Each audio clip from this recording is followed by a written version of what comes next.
Come on, must make it to the village. Oh, look at it, it's a cute bunny. I will save you.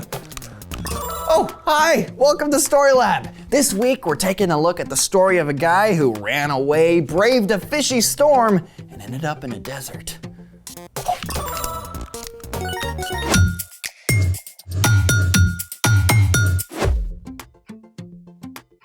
Hey, I'm Carter. And I'm Zeke. We're talking about how trusting and remembering that God is with you can help you handle whatever comes your way. And you look like you're ready to handle a snowstorm?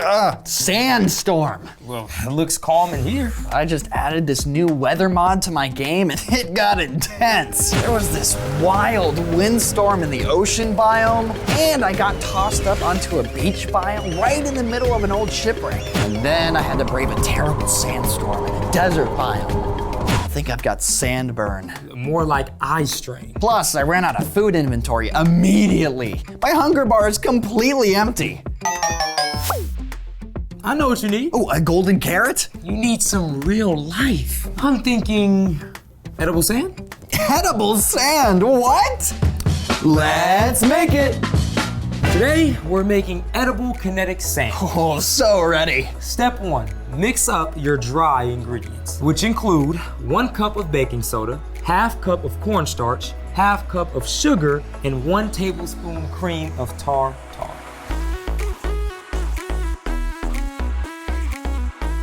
Okay, when do we add color? Step 2, mix about 10 drops of food coloring into 3 tablespoons of water. 1, 2, 3, 4. 1, 2, 3, 4.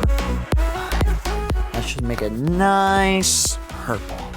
Okay, dump it in. Whoa, relax. Step 3, slowly add in the water.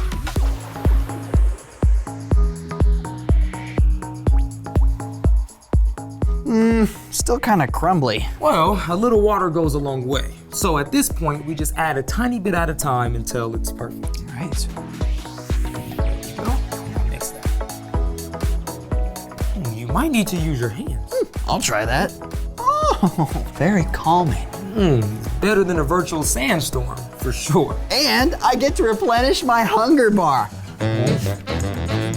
Yeah, but just because it's edible, it doesn't mean that it tastes great. You better told me that. Would you have listened? Probably not. Speaking of someone who didn't listen well the first time, it's time for The story before the story. Today, we're in the book of Jonah. In the beginning, God created everything, including people. We had a perfect friendship with God. But people chose to turn away from God. They sinned, which caused a terrible curse that infected every heart and pulled people away from God. Everything was broken. But God loves us so much, He wanted to restore our relationship with Him. So God began an epic rescue plan. God chose Abraham and promised to bless the whole world through his family. Sometimes this family, God's people, followed Him. But often they turned to go their own way. For many years, the Israelites were ruled by kings. But after Solomon, the kingdom split in 2 parts. Many of the kings who followed led the people away from God. So God sent prophets to speak truth to these kings and even to other nations. Which is where our story starts. Take it away. Hey everyone, I'm Brian. The last part of what we know as the Old Testament contains a group of books known as the prophets. Now, most of these books record the words of the prophets that God sent to speak truth to the kings of Israel and Judah. But the book of Jonah is unique. The prophet Jonah lived during the time of Jeroboam II, one of the worst kings of the northern kingdom of Israel. And Jonah was what you might call, well, a reluctant prophet. One day, the Lord spoke to Jonah. Go to the great city of Nineveh. Preach against it. The sins of its people have come to my attention. Now, you should know that Nineveh was the capital city of Assyria, the big bad villain of Jonah's day. And as you can imagine, Jonah was not excited about taking a more than 500-mile road trip into the heart of enemy territory. In fact, Jonah decided to run away from God. Brilliant move, right? Well, instead of heading northeast toward Nineveh, Jonah went to the harbor at Joppa and hopped on a boat heading for Tarshish. Yeah, pretty much as far as you could go in the opposite direction. Jonah went below deck for a nap. But while Jonah was sleeping, God sent a wild wind. The sailors panicked as the ship creaked and cried out to the false gods they worshipped. Finally, the captain hauled Jonah out of bed. How can you sleep? Call out to your God for help! At last, Jonah confessed that he was running away from God.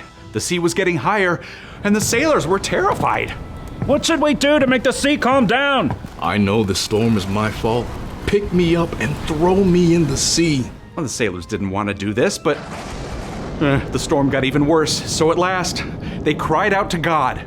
Lord, don't hold us responsible for this man's life. Then they took Jonah and threw him overboard. Yikes. Right away, the sea became calm. But God wasn't done with Jonah. So God brought about a pretty wild plot twist by sending a giant fish to swallow Jonah whole. For 3 days and 3 nights, Jonah was stuck in the belly of that fish. And during this time, he finally cried out to God. When I was in trouble, I called out to the Lord and he answered me. I had almost drowned in the waves and I thought I had died. But you brought my life up from the very edge of death. At the end of 3 days, the Lord made that fish swim to shore and spit out Jonah on dry land. Ugh. Fish vomit.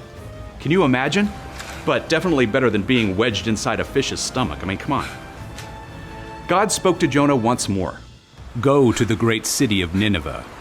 Announce to its people the message I give you. And this time, Jonah listened to God.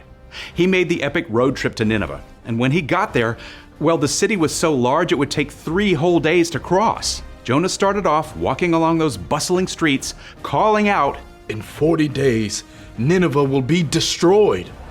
This was terrible news. And the people of Nineveh actually listened. The message even reached their king, who put aside his royal robes and sat down in the dust in misery. The king sent out a message to the whole city. Don't eat or drink anything. Call out to God with all your heart. Stop doing what is evil. God might take pity on us. Then we won't die. And would you believe it? The people did just as the king commanded. They turned to God and stopped doing wrong things. God saw this. So God showed great mercy and did not get rid of the city of Nineveh. And Jonah was thrilled, right? Actually, no. Jonah sulked because God had chosen to show love to even the enemies of Israel. Because God made this world and created each one of us, God always knows what's best. Even if it means showing mercy to your worst enemy. Whew, that's wild. Jonah was supposed to be a prophet, but he did all that to run away. It was the sailors and the enemies of Israel who actually listened. It's a great reminder that God's love is for everyone, including those who don't know God yet. So, what's our part in this story? Well, Jonah knew all about God, but he sure didn't live like it. He made choices out of fear and frustration, placing trust and confidence in himself. See, he didn't really believe the truth that God knows what's best. We have a chance to live differently. You can choose to trust that God is working out even the hardest situations for your good. Like if you get stuck doing a group project with classmates you don't know very well. Or your parents decide that you can't do a sleepover at your friend's house. Or you've got to finish out the basketball season even though you don't like the new coach. You can have confidence and show a good attitude, knowing that God is with you through it all and can make good come from it. Jonah sure missed the boat on that one. Missed the boat? A good one. Crazy as Jonah's story is, we can be confident it's one to study because Jesus himself talked about Jonah several different times. Oh, get this. It was a whale of a story. Huh? Not a whale, just a really big fish. Either way, wouldn't want to be swallowed by one. No. See you next time. So, here's the thing. God knows what's best. Even when you're frustrated Or uncertain. or it's hard to do the right thing. You can take a deep breath and trust that God has got it. So you can relax. Yeah, You know, I'm glad God gave us creative ways to calm down and chill out. Ooh, you wanna make some more colors? On it. Thanks for joining us in the story lab. See you next time. Hey, do you think it'd be tastier if we added cocoa powder? Do we have any? Yeah, we got plenty. You ready to try it? Go for it. Oh, you're gonna mix it in? Yeah. You wanna leave it on top though, because that way it creates a nice layer.